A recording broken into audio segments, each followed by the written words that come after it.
Hey guys, welcome to SuperMarcelWorld.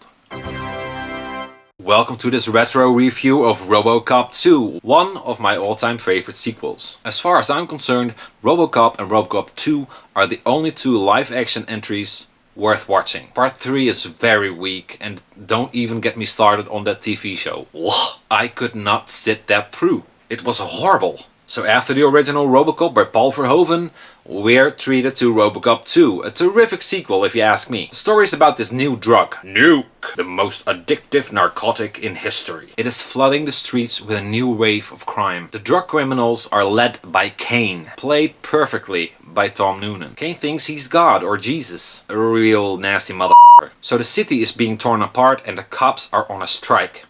Except for one, Robocop! And his partner Lewis, of course. Meanwhile, OCP tries to make another machine, titled Robocop 2. They fail a few times, but eventually a deadly machine is created, using the brain of Kane. The brain of Kane. Okay. The machine quickly goes berserk, and there is only one that can stop him. It's that big guy over there.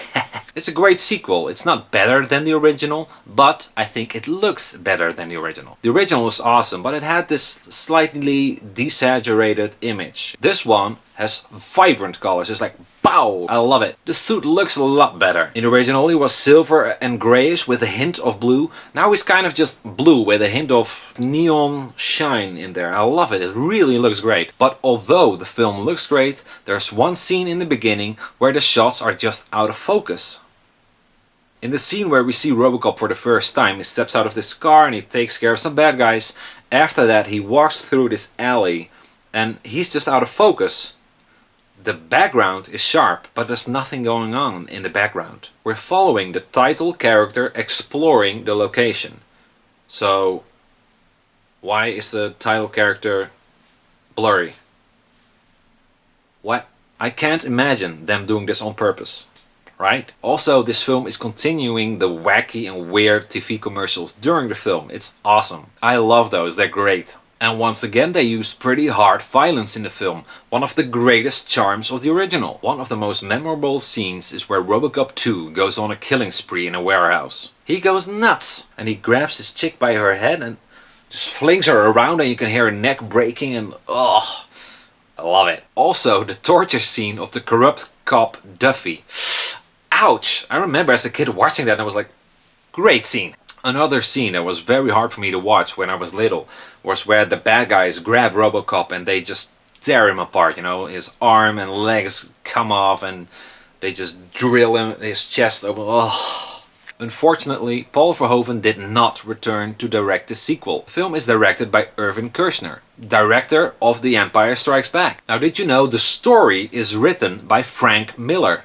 The Frank Miller, writer and creator of Sin City, 300, and of course the Dark Knight Returns comic. He also wrote the third Robocop film, but let's just skip that one for now. Tom Noonan is great as Kane, a real creepy performance, it's terrific. One of the film's charms is the action. The Robo and Kane chase scene, with Robo hanging on the side of the bus and eventually later being on a motorcycle and chasing the bus, it's great. It's a great scene. It kind of reminds me of the truck bike chase from T2, and the end battle is just whoa. The fight between Robocop and Robocop 2 is just awesome. Robocop and Robocop 2, they just go at it. They fight each other through walls, in the elevator shaft, hanging on the rooftop and falling through the bridge, and wow. It's a great scene, especially as a kid. I know I was very, very amazed by it. I think it's greatly done, especially for its time. And this really fun scene where Robocop is updated by OCP with some new directives. And it just turns him into the goody two-shoes.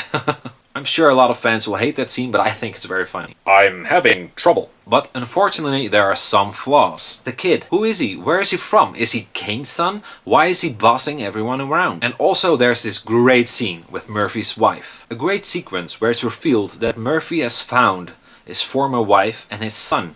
And he just watches them. In an emotional scene, Robo is forced to convince his wife that he's not the man she used to know and that he's just a machine. Now this is a great sequence. Why didn't they do anything more with it? The whole storyline is dropped right after that scene. Why? You could have done so much more with that. They should have used that part of the story more to give the film some more emotion and depth. But hey, Who am I? Other than that, it's a great, great film. I give this film 4 out of 5 nukes. Well, that's it for now, Robo fans. Thanks for watching and I hope to see you next time. Bye. Don't forget to like my Facebook page.